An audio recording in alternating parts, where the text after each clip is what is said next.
Coffee से शुरू हुई मोहब्बत एक अनजानी सुबह। बेंगलुरु की सुबह हमेशा की तरह व्यस्त थी। सड़कों पर गाड़ियों की आवाजें, लोगों की भागदौड़ और हल्की ठंडी हवा शहर को एक अलग ही एहसास दे रही थी। शहर के बीचों बीच स्थित द डेली गार्डन कैफे लोगों की पसंदीदा जगहों में से एक था। वहाँ ताजी अरबिका कॉफी की खुशबू और वेनिला की मीठी महक हर आने वाले को अपनी ओर खींच लेती थी। पूजा रोज की तरह सुबह जल्दी कैफे पहुंच गई थी। वह एक मार्केटिंग कंपनी में काम करती थी और अपने काम को लेकर बहुत गंभीर थी। उसके सामने लैपटॉप खुला था, कुछ महत्वपूर्ण फाइलें रखी थी और उसके हाथ में गर्म कॉफी का कप था। पूजा की जिंदगी पूरा तरह व्यवस्थित थी। वह हर काम समय पर करना पसंद करती थी। उसके लिए करियर सबसे ज्यादा महत्वपूर्ण था। प्यार और रिश्तों के लिए उसके पास समय नहीं था। उसी समय कैफे का दरवाजा तेजी से खुला। एक लंबा आकर्षक युवक जल्दी जल्दी अंदर आया। उसके हाथ में फोन था और चेहरे पर हल्की घबराहट दिखाई दे रही थी। वह किसी जरूरी मीटिंग के बारे में बात कर रहा था। अचानक उसका संतुलन बिगड़ा और वह पूजा की मेज से जा टकरा गया। गर्म कॉफी का कप गिर गया और कॉफी सीधे माया के कागजों और उसके नीले स्वेटर पर फैल गई। ओह भगवान, मैं शर्मिंदा हूँ, मुझे माफ कर दीजिए, युवक घबराते हुए बोला। पूजा का चेहरा गुस्से से लाल हो गया। उसके महत्वपूर्ण दस्तावेज खराब हो चुके थे। लेकिन जब उसने युवक की आंखों में सच्ची परेशानी देखी तो उसका गुस्सा धीरे धीरे कम हो गया। युवक तुरंत नैपकिन लेकर मेज साफ करने लगा। मैं आपकी ड्राइंग क्लिनिक का खर्च दूंगा और नई कॉफी भी लाकर देता हूँ। कृपया मुझे एक मौका दीजिए। पूजा ने हल्की मुस्कान के साथ कहा, ठीक है, गलती से हुआ है। वैसे मैं राहुल और मैं पूजा। कुछ ही मिनटों बाद दोनों एक नई कॉफी के साथ आमने सामने बैठे थे। बातें जो खत्म नहीं हुई। राहुल एक सॉफ्टवेयर कंपनी में प्रोजेक्ट मैनेजर था। उसे किताबें पढ़ना, संगीत सुनना और यात्रा करना बहुत पसंद था। पूजा को भी किताबें पढ़ने का शौक था। दोनों ने अपने पसंदीदा लेखकों के बारे में बात करनी शुरू की।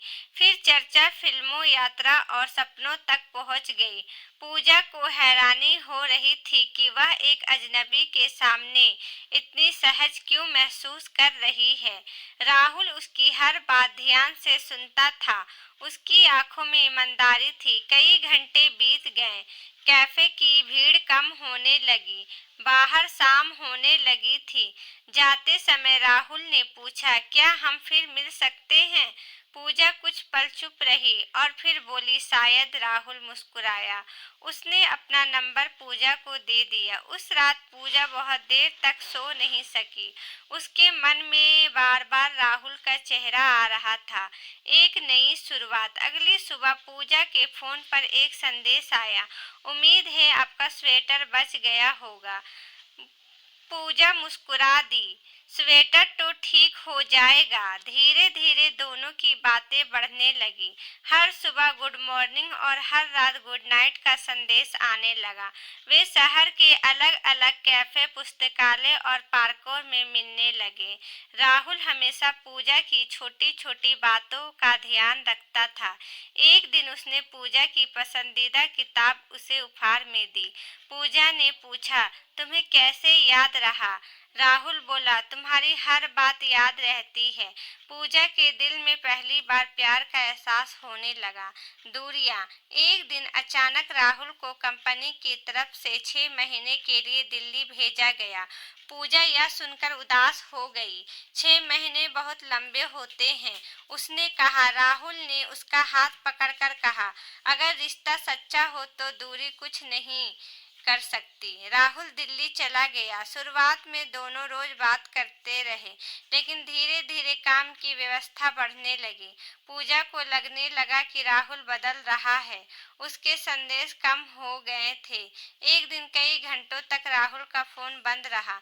पूजा परेशान हो गई। उसे लगा शायद राहुल अब उससे दूर हो चुका है। गलतफहमी। कुछ दिनों बाद सोशल मीडिया पर पूजा ने राहुल की एक लड़की के साथ तस्वीर देखी। उसका दिल टूट गया। उसने राहुल के संदेश का जवाब देना बंद कर दिया। राहुल लगातार उसे फोन करता रहा, लेकिन पूजा ने बात नहीं की। कई दिन बाद राहुल अचानक बेंगलुरु लौट आया। वह सीधे पूजा के घर पहुंचा। तुमने मुझ पर भरोसा क्यों नहीं किया? उसने पूछा। पूजा की आंखों में आंसू थे। वह लड़की कौन थी? राहुल मुस्कुराया। वह मेरी बहन थी। पूजा पूरी तरह चुप हो गई। राहुल ने कहा, प्यार की सबसे बड़ी ताकत भरोसा होता है। दोनों की आंखों में आंसू थे। जहार। कुछ महीनों बाद दोनों उसी कैफे में बैठे थे जहां उनकी पहली मुलाकात हुई थी। राहुल ने अपनी जेब से एक छोटा सा डिब्बा निकाला। पूजा, जिस दिन कॉफी तुम्हारे ऊपर गिरी थी उस दिन मुझे लगा कि मैंने तुम्हारा दिन खराब कर दिया, लेकिन उसी दिन मेरी जिंदगी की सबसे खूबसूरत कहानी शुरू हुई। उसने घुटनों के बल बैठकर कहा, क्या तुम हमेशा के लिए मेरे साथ दोगी? पूजा की आंखों में आंसू आ गए। उसने मुस्कुराते हुए कहा, हाँ। पूरा कैफे तालियों से गूंज उठा। बाहर हल्की बारिश हो रही थी। सड़कों पर रोशनी चमक रही थी। दोनों हाथों में हाथ डाले उसी रास्ते पर चल पड़े जहां उनकी कहानी शुरू हुई थी। पूजा ने आसमान की ओर देखकर कहा, कभी कभी जिंदगी हमारी सारी योजनाएं बदल देती है, क्योंकि वह हमें उससे भी बेहतर चीज देना चाहती है जिसकी हमने कल्पना कभी नहीं की होती। और सचमुच एक गिरी हुई कॉफी ने दो दिलों को हमेशा के लिए जोड़ दिया। जिंदगी में होने वाली हर छोटी बड़ी घटनाओं के पीछे कोई न कोई वजह जरूर होती है। कभी कभी जो पल में हमें बुरा लगता है वही हमारे जीवन का सबसे खूबसूरत मोड़ बन जाता है। इसीलिए कभी उम्मीद मत छोड़िए, क्योंकि किसी मोड़ पर खुशियों आपका इंतजार कर रही है, यह कोई नहीं जानता। अगर आपको यह कहानी पसंद आई हो तो लाइक करें, अपने दोस्तों के साथ शेयर करें और इस चैनल को सब्सक्राइब करना ना भूलें। आपका एक लाइक और सब्सक्राइब हमें ऐसी ही दिल को छू लेने वाली कहानियाँ लाने की प्रेरणा देती है। धन्यवाद। Bye bye.